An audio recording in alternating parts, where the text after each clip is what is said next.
All our lives we're taught to look at art, never to see it. So I've come here today to our art gallery to show you some of the ways that I use with clients and with people that come through the gallery to explain how to experience art and not just look at it. Because if you can learn how to do this, you can change how you see the whole world around you. It really can shift your perspective and help you to redesign your life. My name's Damien, and these are my videos about how I'm redesigning my life.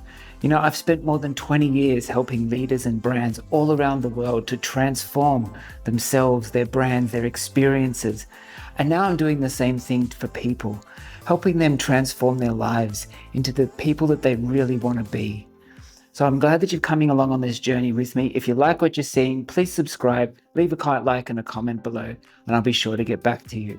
But let's have a look at these artworks and learn a little bit about how to see art and not just look at it. As with most of the work we're doing at the moment to redesign our life, one of the first things you need to do when you're approaching a work of art is to slow down. Often in a gallery environment, when you can see many works out there, people go from work to work and they want to move quickly because they can sense that there's other works to look at. But challenge yourself to slow down, to stand in front of the work and really immerse yourself in it. Allow the meaning and the piece to come to you, the meaning to arrive, to wash over you. Because art is a conversation, it's not an answer. The work that you're looking at, regardless of the medium, is not just going to instantly hit you with its message. You need to work on it. You need to have that back and forth, that dialogue with the piece. So when you're standing in front of it, allow yourself to notice the details, to slow down, think of your reaction. What do you feel when you're looking at this work? What has the artist done? What are the materials that have been used? What's the construction? What does the work depict? How is it made? Where is it made? Slowly start to put these pieces together and then contextualize them for yourself. This is a really interesting part because what you see in a work of art and what I see in a work of art is going to be different. You might love it, it might speak to you, it might connect with you on a deep level, and it might just pass me by. But that's okay. Each work of art speaks to individuals in different ways, and the same work of art can say different things to different people. It's really interesting when you look at the way that people interact with art, that we remember this fact, because it can move some people to tears and leave other people cold, and that's fine. I think most people expect artwork to speak in the same way to everyone, and if you don't get it, then you just move on. But the point of art isn't to get it. It's just to have that dialogue, to see another person's perspective. As I said, like a conversation. Imagine you meet someone at the barbecue, you have a talk, you might not necessarily become friends, you might never see that person again. But for a moment, you share some space with them, you share some dialogue, you might pick some things up, learn some things, see some new perspectives.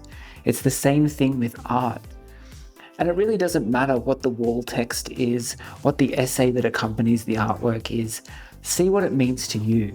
There's some really interesting research that was done within the Rijksmuseum that it shows using eye tracking, how people react to work, whether they're given the wall text or not, and their interactions are regardless, basically the same. So don't worry if you don't understand what the wall text says. See what it means to you. This is the first step to engaging with artwork in a really interesting and meaningful way. The second thing is about noticing what pulls you in. What speaks to you in that moment? What connects with you? Remember again, it's not about liking it. So this isn't about what impresses you. It's not about the technique. Wow, they're a really great painter. What draws you in? What are you interested in? Like I look at this work behind me and I'm drawn to the details, the little pieces that are on the table. Why did the artist put them there? What do they mean to her? Look at the central figure. Look at the small details, the flaws in that ceramic head. I start to ask these sort of questions rather than just stepping back and looking at the picture as a whole and thinking that's pretty or that's nice or I would like that in my home. I start to draw in on the details because they what speaks to me. You might see something different. You might be concentrating on the flowers or the sky outside, and that's fine. See what speaks to you and then focus in on that. Because again, like I said before, there's no right or wrong answers. It's what's meaningful to you and what resonates with you. Have that experience and draw yourself and let yourself be drawn into the work. The last and final way that I work with people to see art, not just look at it, is to remember to leave different Walk away from the work in a different mindset to when you walked up to it.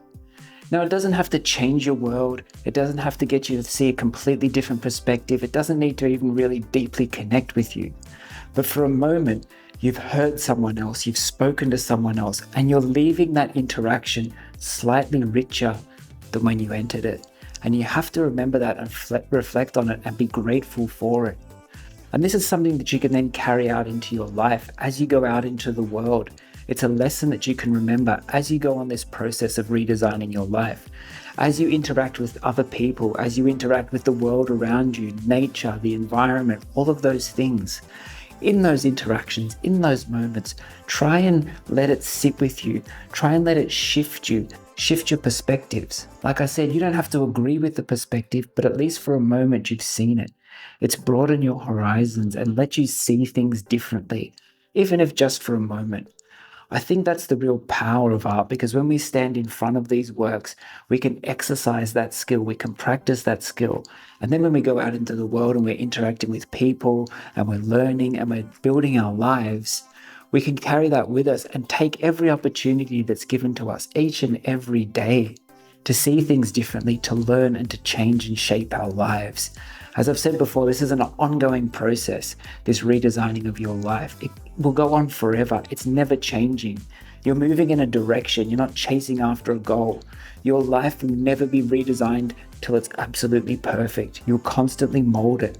So if you're continually learning and if you're continually changing how you see the world and how you interact with it, you're going to be able to go on this amazing adventure, and you're going to be even better, even richer when you're further along in the process, if you open yourself up to this.